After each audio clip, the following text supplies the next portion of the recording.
nag-aagawan kayo? Ano, tingnan mo yung mag-ina. Ba't nag-aagawan kayo? Ito yung stick ko. Ito, iyan mo na yung nanay mo na yan. Sungit yung si Mona na yan eh.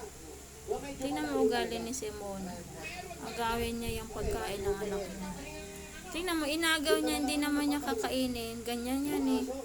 Ay, yung lalaki na yun, oh, nakalahati na niya. Hindi kasi kumain niya ng, ng chicken. Eh, ito si Simona, nakakain siya ng sinigang na chicken. Kumain itong dalawang mag-ina kanina ng chicken eh. Itong lalaki na to, kaya nakakain siya ng steak ngayon. Hindi siya nakakain ng chicken. Hinayaan niya si Simona kumain. Adnan!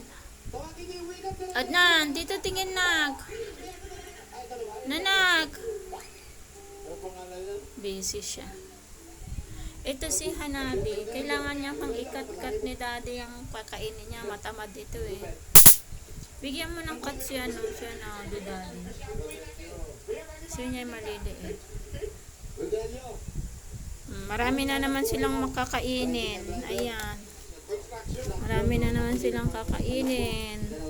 Pag tinamad magluto si mami ng chicken, ayan ang kakainin nila.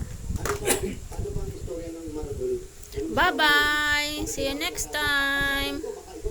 Adnan, naubos mo na isa? Huwag ka na aagaw, nak.